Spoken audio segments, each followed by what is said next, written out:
زهرا رهنورد در 14مین سالگرد حصر خانگی رهبران جنبش سبز در ایران روایت کرده که در اولین شب این حصر مردانی ناشناس و نقابدار از پشت سر به او و میرحسین موسوی همسرش حمله کردند و آنها را با چشم و دهان و پای بسته در زیرزمینی حبس کردند تا به گفته او توبه کنند. همزمان شماری از فعالان سیاسی در ایران که به مناسبت سالگرد حصر دعوت به تجمع سکوت کرده بودند بازداشت شدند. مریم افشنگ گزارش می‌دهد.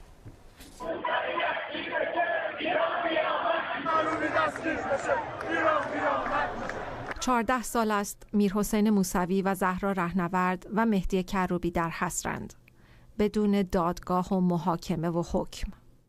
زهرا رهنورد در آستانه 14مین سالگرد حصر در یادداشتی با عنوان زمان و مکان برزخی روایتی از شب دستگیری خودش و میرحسین موسوی منتشر کرده.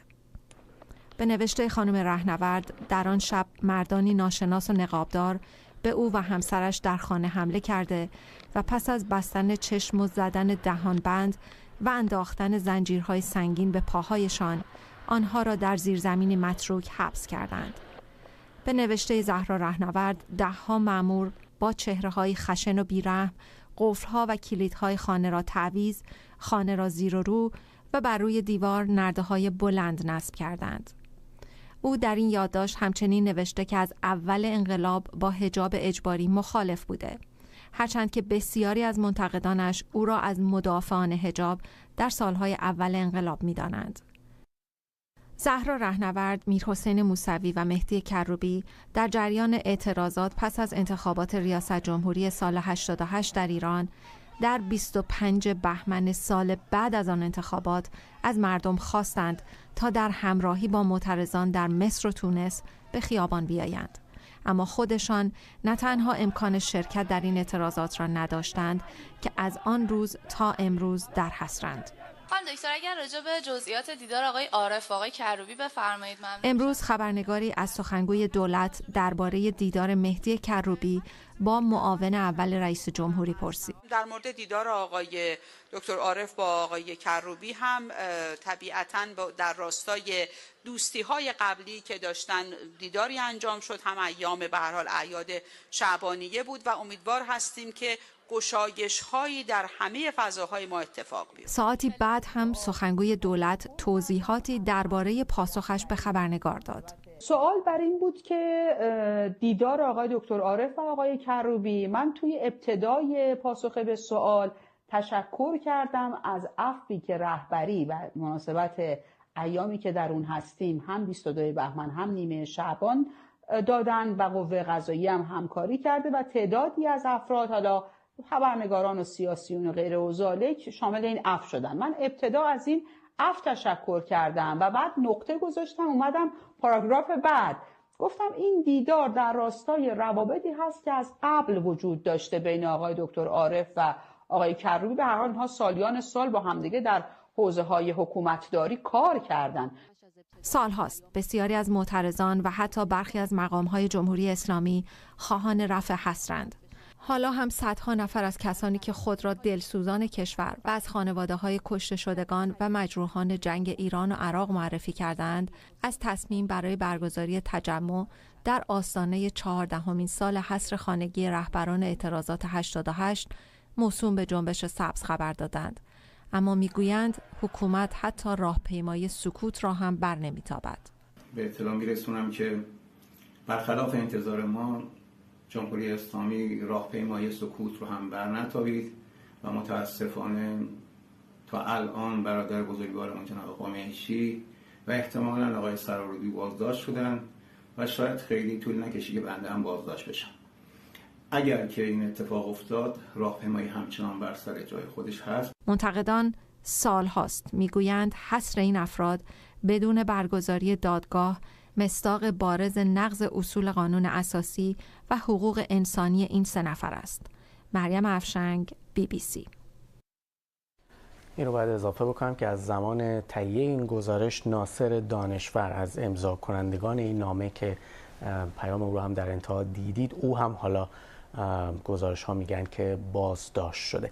برای بحث بیشتر علی کلایی، روزنامه‌نگار از گوتنبرگ سوئد، به ما پیوسته تا در این مورد بیشتر صحبت بکنیم. آقای کلایی، به هر حال 14 یا 15 سال گذشته از حصر، اما همچنان حکومت بر ادامه اون اصرار داره.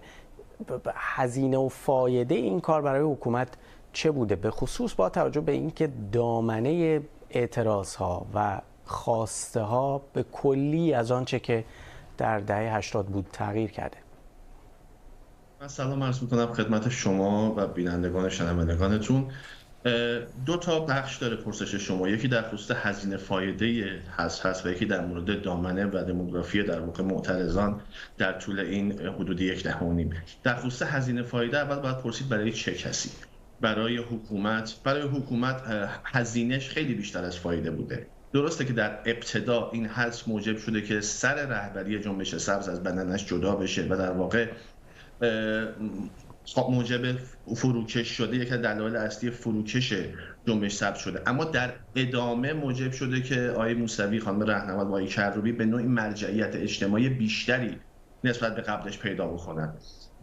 در واقع به نوعی میشه گفت حتی حصر برخلاف خواسته حکومت و برخلاف خواسته رهبر حکومت که در همین متنی که خانم رهنورد نوشتن از اون عنوان رهبر ظلم و ستم یاد کردن، حتی در واقع موجب شده که تا حرکت‌های اعتراضی نوعی ارزش افزوده ایجاد بشه. یعنی در واقع به نوعی حتی رهبران جنبش سبز مرجع اجتماعی، نمیخوام از کلمه رهبر استفاده بکنم چون نیستن، در واقع اون یه بحث خاص خودش رو دارن، مراجع اجتماعی برای این جنبش ها و اعتراضات هستن، هم در اون زمان و هم در جلوتر. برای خود محصوران هم در واقع ما تحولات جدی رو می‌بینیم. ادبیات مثلا آقای مهندس موسوی در اون متن درخشانی که در 401 نوشتن، شما گام به گام سیر تکاملی رو در تیپی مثل مهندس موسوی، خانم رهنورد به طور مشخص می‌بینید. اما در مورد اینکه فضا عوض شده، دوران عوض شده، مدل‌های اعتراضات عوض شده، ببینید اولا اینو باید تبیین کرد که دقیقا منظور ما چیه از این مسئله.